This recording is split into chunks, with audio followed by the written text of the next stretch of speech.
Hello and welcome to age 726, and it's a lovely day here. It's around 0 degrees and we have a fantastic layer of snow in the yard. And here we see the birds with, well, I don't know what they call in English, but in Swedish it's talgoxar, blåmesar, and, well, I don't have names, but you can see yourself, whatever they're called. Lovely they are, despite having no names. And we are going to talk a little bit about subject I started yesterday indirectly, and that's the Alexander technique. I feel it's better to approach subjects from many directions, and especially when they're so, I wouldn't say complicated, but very, very different. This is indeed very different, and it has to do with how decisions actually are made. And the main idea, they are not made in the way we normally think. We do not make decisions as commonly thought of.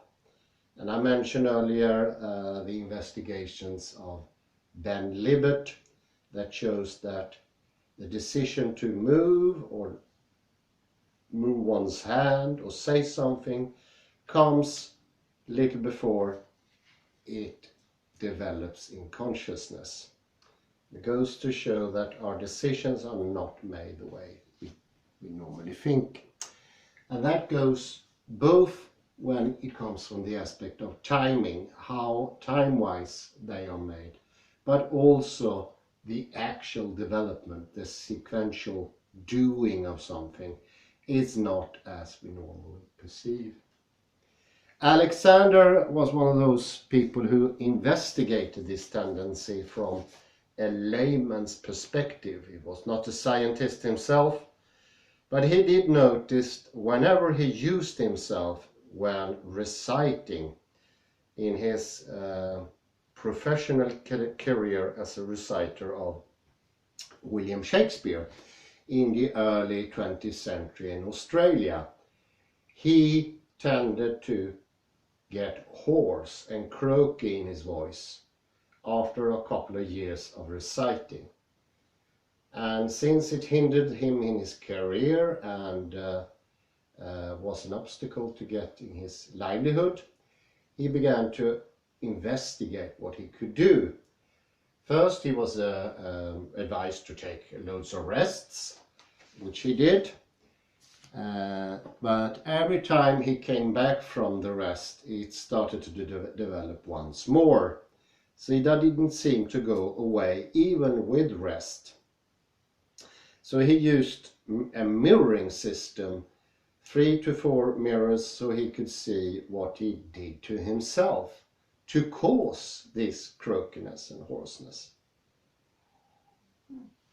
And he was incredibly surprised to see that he did things he had no idea of with his head and neck. And he could actually live see when he went from speaking normally, as I am here now, and going to reciting, he pulled his head down and back. And the surprise was enormous. Nobody believed him in the beginning, so he had to show other people how it worked. He was completely unknown. It was completely unknown to him that he did this thing every time he recited. Once he started to investigate the manner even closer, he noticed he did it to a lesser degree also when he spoke normally. It wasn't hard to understand that this was the cause of the problem, and then he tried to correct it. So he was thinking, if I put my head forward and up, that is going to stop the tendency to pull my head down and back. And when he did this, he worsened the condition instead of alleviating it. And this was the second surprise to Frederick Matthias Alexander, that when he tried to correct what was wrong, he made it worse. Alexander had here understood, or at least began to uncover the riddle of our decision making. It seems that conscious decisions are always pulling the head back and down. That's the only conscious decision we could do. All other sane and healthy conditions are made by some other agency. Something that Alexander came to name primary control. And you could say that his main idea is that we are largely unconscious in what we do with our bodies. And his solution was that we need to develop a consciousness that actually can direct, that can affect what we do. And it's a little bit like this. I named a lecture 3 directions. And the first is, he discovered patterns of misuse and undue tension. The second is the lack of understanding of words. We don't really understand what words do. We think words are non-active. They are not connected to action. Words are sort of say, floating in the air, and we can use them as thoughts or talk or whatever we want to do, but they have no effect on action. This is untrue. This is what Alexander discovered. A thought or a word will make you move, and it will make you move backwards and downwards. And the other side of this coin is that we think that actions are, in a way, non-words. They're not meanings, they're not thinking. And that is not true either. When you move, you will start to think in a certain manner. A thought is a movement. And this could easily be explained like looking at a pen. I think we normally think that a pen is an individual object, out in the air, floating about with no connection. But the thing is, the pen is 100% what you do with it. You use it. And you can see the action of painting, drawing with the pen, that is what constitutes the object, the pen, not something in itself. And I would say that is the root of the misunderstanding. To think there is separated objects that have no use, or that they could be understood without you using them. They cannot. Let me give you an even stricter example here. Something investigated a couple of years ago that also struck us rather odd. They were investigating basketball games, and to see whether the audience, an expert panel, or the player could judge a ball shooten from a distance of the penalty yard could come into the basket or not. And it turned out the audience, very custom audience, were only 60% correct. The professional from TV, newspaper or radio, they were correct to 70%. Whereas players, active players, professional players were 90 to 95% correct. And that goes directly in the face of what we think about the world. We think we can understand things without doing them. We cannot. And that is exactly what Frederick Matthias understood. And of course this goes completely contrary to everything what we think about education. We think that we can understand concepts merely by reading them in a book, and the words themselves do not contain action. Instead they contain something else. They contain knowledge, and I get some sort of knowledge reading the book, and it gets stuck in my head like a container, and it will be there, and I can use it whenever I want. You can definitely not understand something you don't do yourself. There's no chance whatsoever. Think of it. Once you use a recipe book, you need to do the recipe to be able to understand what a recipe is. Yes, maybe after doing that many times, you can just read the recipe in a book and understand it. But that's first after you've done it a lot of times. And I think we have an educational problem here, and Alexander thought it as well, and that is our educational system lures us because the educationers themselves think it's possible to separate words from action somehow. And this is strengthened by the mere 9 years we put in educational systems, and also the entirety of talk we have today. We have huge connections through radio, TV, books, articles, newspapers, now internet.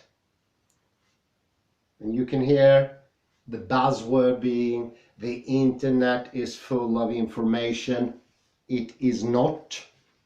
It has the seed of information. It has the seed of knowledge. That's yes, that's true. But you can't understand it without doing it. There is somewhere in the bottom a pure reality, or a real reality, maybe it's the better word. It comes off a little bit Platonic otherwise. And this real word, there are real actions. And because of our current misunderstanding, we cannot direct ourselves. We don't know how to do direction. And direction is one of those new words that Alexander invented. And we could call that thinking in action. Thinking and action together. And we need to learn what that is. It's like we need to learn the working principle of our body-mind system. We need to understand that what we think has bodily effect. And we need to think those thoughts / action that actually make us expand upwards and forwards. That's the direction we want in this specific case. Upwards and forwards. And as I said, Alexander noted, merely thinking upwards and forward is not thinking as such, because we lost the ability to effectively think. It needs to be retrained, our thinking power. We have become numb when it comes to thinking. We need to train our thinking in the same way we train ourselves in handling maybe a kitchen utensils to be able to cook, or learning how to fish with a stick. It needs to be relearned. So one could say that the Alexander technique that was later developed mainly by Frederick Messias himself and his brother A.R. Alexander is a system to learn how to think. And one of the helping things is here to understand what is directions.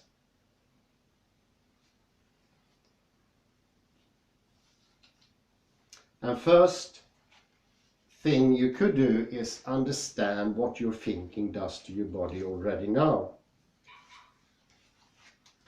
This is from his book, Use of the Self. Undue muscular tension is not simply condition, but the result of muscles receiving messages to tighten. This is called misdirection in use of the parts. So when we stand normally, the absolute majority of us will pull our backs, our heads back. We would shorten our trunk and we would throw our hips forward like this. And this is a wrong relationship of parts that's involved shortening in stature, but it is the result of using too much muscular tension. To stand, for instance, most of us tighten and brace the legs, as I do now, a condition of chronic or undue muscular tension that can be both felt and observed. Possibly it could be seen. I have very sloppy pants, but the tightening look a little bit like this. This is very common, and we usually use one knee, either the left or the right. And this is causing the game we saw in school. Somebody walked behind you and they put their hand in the net and you lose your balance. And that person need to push the hand into the right knee. Sometimes it didn't work because that was not the knee that was tightened. If you hit the tightened knee, you lose your balance. It's really fun. And I remember doing it, and I got really good at knowing which knee it was. It was amazingly fun. But sometimes I had this odd person that could do it on both, and nothing happened. And those were usually the athletes, the ones doing sports or something. The ones that were already good. They didn't become good through sports, they were already good. And I am amazed that people think this common misconception, I can think whatever I want, it doesn't matter if it's negative or positive, it won't affect anything in my body. It will cause harm to your body, and it will be impossible for you to, in the end, to do anything of the things you want to do, because you are actually putting one leg in front of the other. This is how we move about today. We are no longer effective movers of our own body, and this actually means we're not effective user of our thinking process. To think the thinking process is something separated from reality, and that you can understand things without doing them, is a misconception.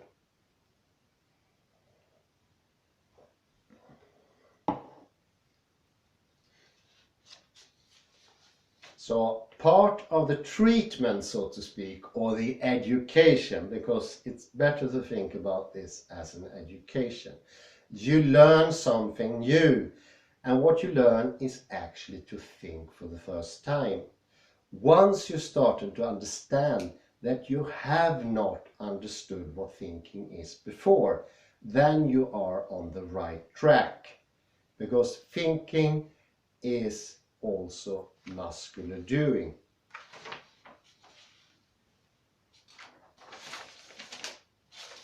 And this is the reason Alexander later in his writing developed special neologism, and one was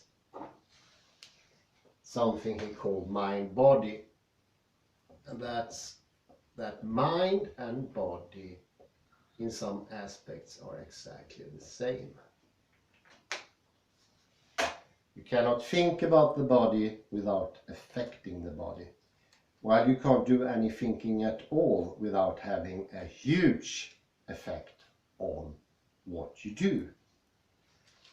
And maybe somewhere in this province it makes huge sense. Why would the thinking capacity for some reason develop separately from the rest of the body? it doesn't really make sense. There is a paradox lurking in the bottom region of this. And our way of thinking that we can put whatever we want to in our head and that won't cause our damage or that won't do us any good. That's complete nonsense. What you put in your system, it's what you get out bodily. And that is also the action you get out. And this is one of the things that one will look out with, have to be very, very careful. And that's negative self-talk. When you put negative things in your head, like it's something you don't like, you don't approve of, you want to change something, and you think you could change something by criticizing it in your head or seeing it as wrong. That thinking, all negative thinking, will always end up as tension. And tension hinders action. So criticizing can never change anything, but it can stop change. It will immobilize you. And I think in this area, Alexander is pretty close to Edward de Bono, somebody I mentioned before. And he said that every action never is a criticism. It's a new thinking. It's an invention. It's a part of creativity. It's a new way of seeing something in a positive idea. And that's goal-oriented. So this is a little bit more advanced concept. Instead of criticizing darkness, you should lit the candle. That's fixed. But every invention that ever been made within industry has been in the purpose of creating maybe a new product, gaining money, gaining different advantages. And this is part of parcel why it's so odd when it comes to certain things within creativity that will not be accepted within the educational system. This is something Cleese mentioned the other day in one of his discussions with Ian McGilchrist. I can recommend that. He wants to put in creativity in the educational system, and he approached the university in Bath and said he offered free lectures on how to get more creative. And I think he volunteered to do that for free as well. So you can imagine having John Cleese at the university. That's not something you say no to, but they never come back to him. Wow. Because the educational system is the least interested in something new. Who were the ones who were interested in creative thinking? Well, De Bono says that's 99% business. The business sector don't care about dogmas because they are goal-oriented. A car maker wants to produce a new car. They don't care about dogmas. They don't care about old thinking. They don't care about rules for thinking. And they are not specifically keen in a disjunct idea between what is thinking and what is action.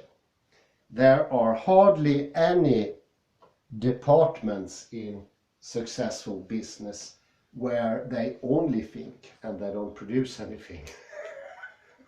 It doesn't really exist. It always has a purpose, whereas the educational system insists there is no purpose. So you see, somewhere Alexander had a terrific point here. There is a combination of purpose and thinking.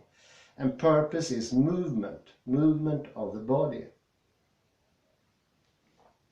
And Alexander blames the educational system entirely for this misconduct of what we do, because it's sort of stagnant, always defending its own truths in spite of something else being shown.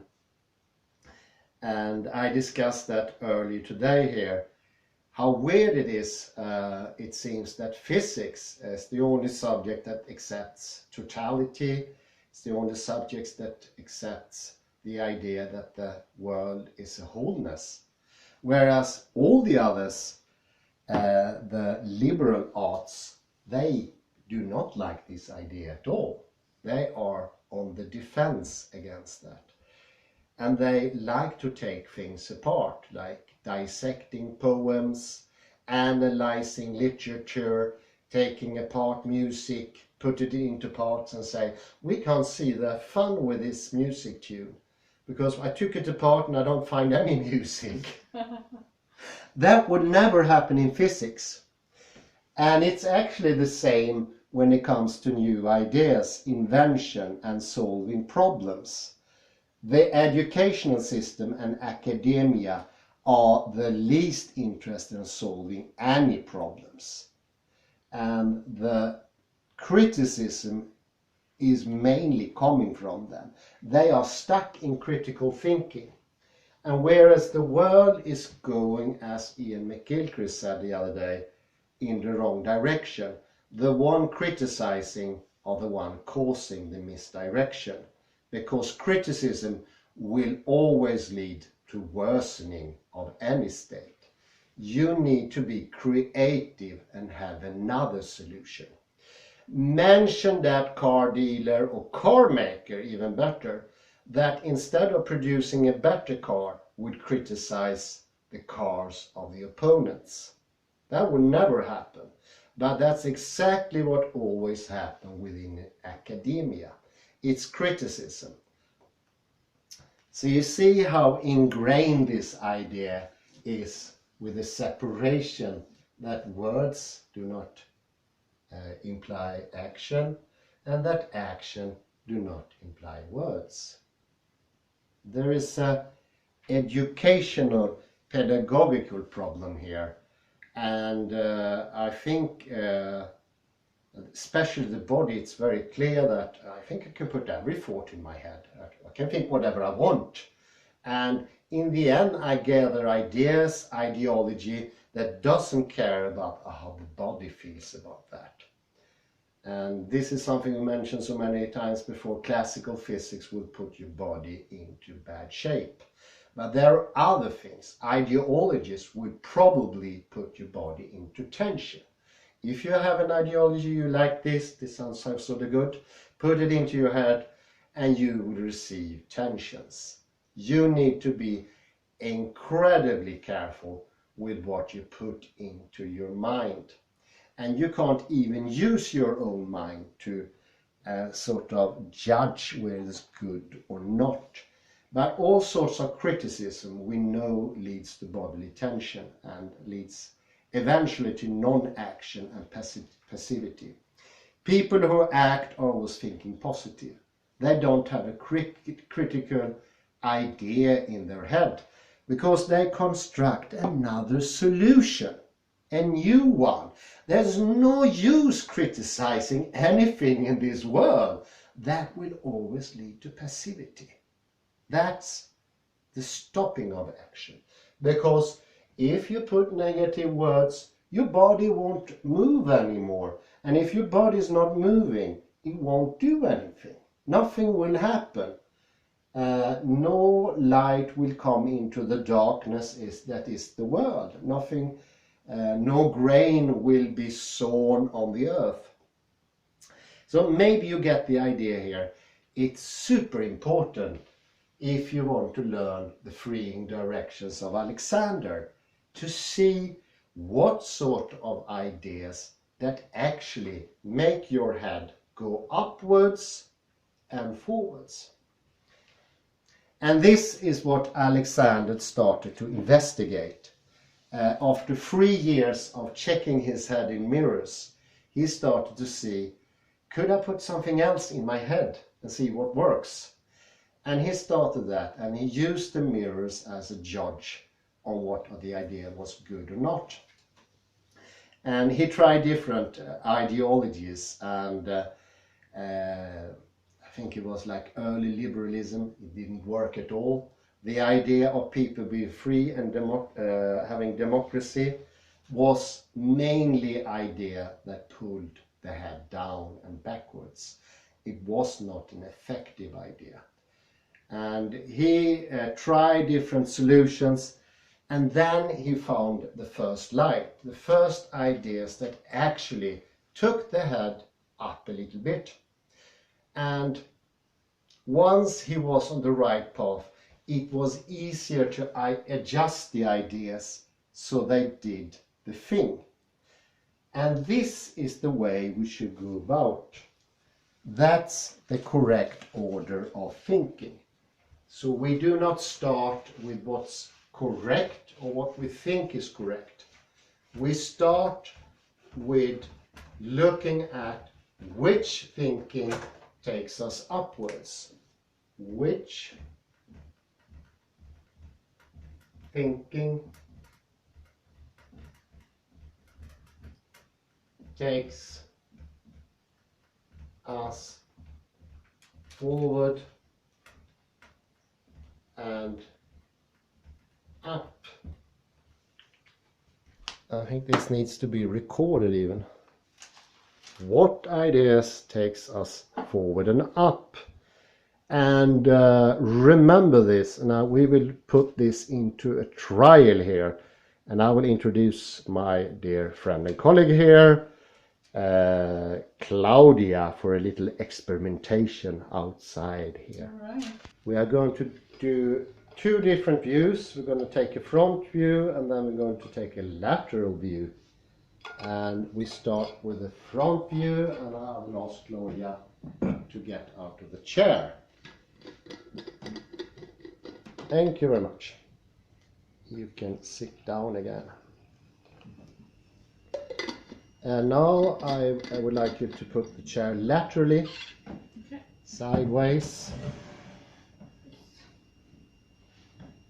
And you can get down on the chair, and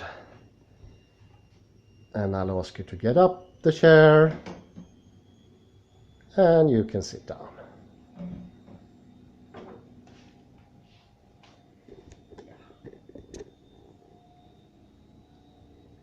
So we're going to try a little manipulation here. Nothing dangerous. I just made Claudia sign a specific waiver here if something were to happen. It's testified. I'll first ask you to sit a little from the back of the chair, maybe 10, yeah, something like 10 centimeters, something like that, yeah. And see if you can find the sitting bones.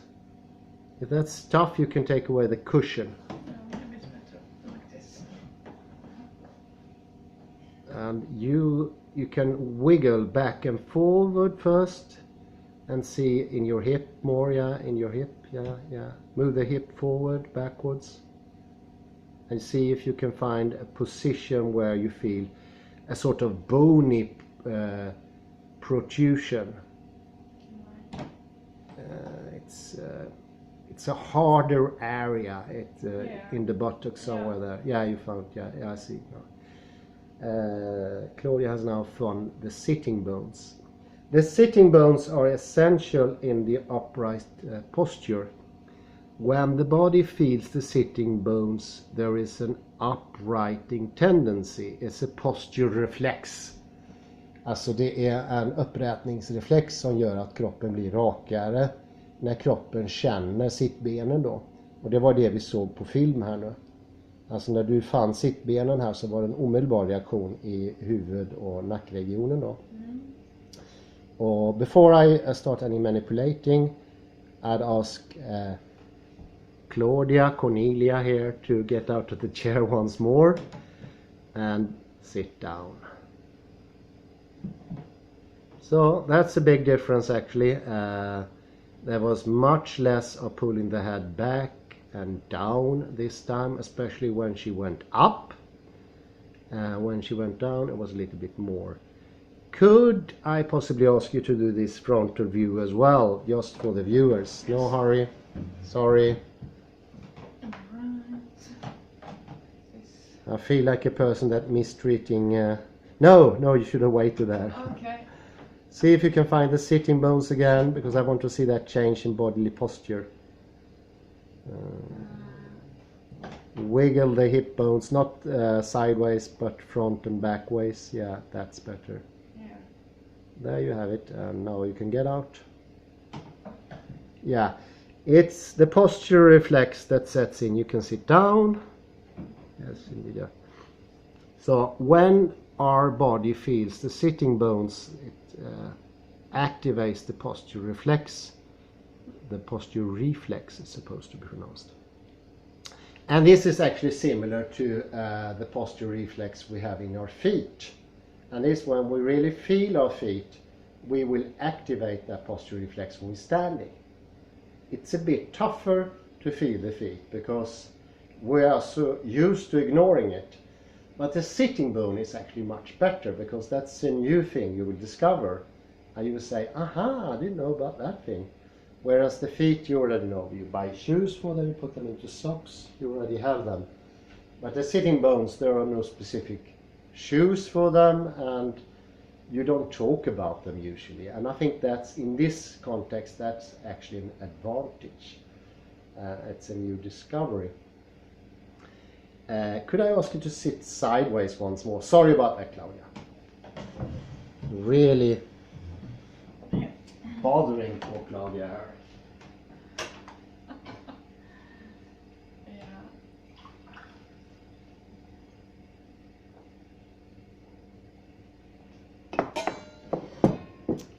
Let's see, I'm going to do some manipulation here. And we can actually, here is underneath the ears here. This is where they had pivots. That's inside here. There is the highest part of your neck. That's actually cervical, that's up there. So it's this high up. It's not down here. So all movement should be here. Yeah. Yeah, a bit like that. Not so very good at manipulating. Yeah. That's where the movement should be. And the sideways movement should be there, yeah. And now you're helping. No. You don't need to help. I will move the head, yeah. And that's what I talked about yesterday. And it's a very hard thing to understand, and it's this with the inhibition. Because in order to regain a good posture, we need to learn to inhibit. So when I say a word, stand up as earlier, that will directly trigger the downward pull. But also if Claudia would say something, or even think. And this is the interesting thing, because when I was moving her head, that was enough for her to tense. And this is my hands, could be enough to trigger the thinking in the head, in the mind, and that will do the tension. So you see the problem here, it's like a moment 22. But a good start is always the sitting bones, because they will sort of straightening yeah. So I can actually find, and when I find sitting bones, I notice a difference in the back becomes more integrated. It moves more like a whole, whereas if there is no sitting bones, it's moving in like different parts. It's more fragmented. It's very interesting. And you can get out of the chair, and that's a big difference. And I think you could see that on the movie. Yeah, it got actually recorded. And now we're going to do the frontal. Don't sit down now yet. Okay. You need to move around there. I almost tricked Claudia had to sit down on the floor. I did that once. I will never forget that. Yeah. You're more than welcome to sit down again, and you can remove that little nasty thing, that cushion. I dearly recommend that in the beginning of training body posture, that you don't use chairs that are cushioned. They should have at least some resistance to the surface. These furniture are pine wood, I think, and that's quite good. You don't have to sit down on teak or stone or anything like that. It doesn't have to be that hard. Actually, a very hard cushioned seat could actually do the tricks. But don't try this in a sofa, and don't try that in an office chair of any kind, because there you don't get the connection to the sitting bones.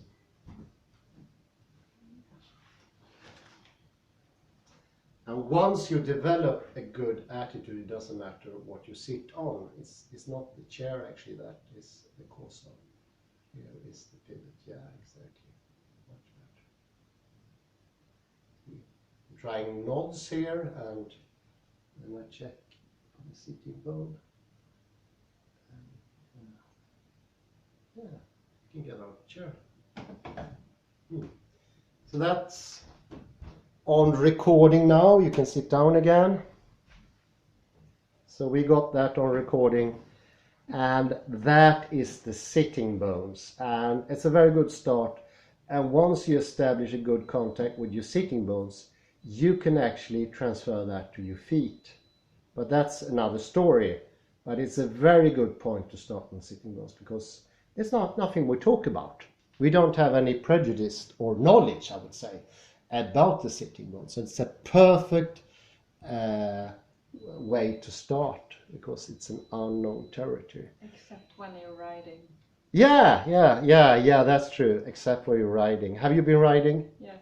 But it was a long time ago? Yes, very long. Yeah, I think you've forgotten. That's Yes. good. Well, Claudia, that was excellent. Thank you very much for your help. And thank you for listening. Cheers.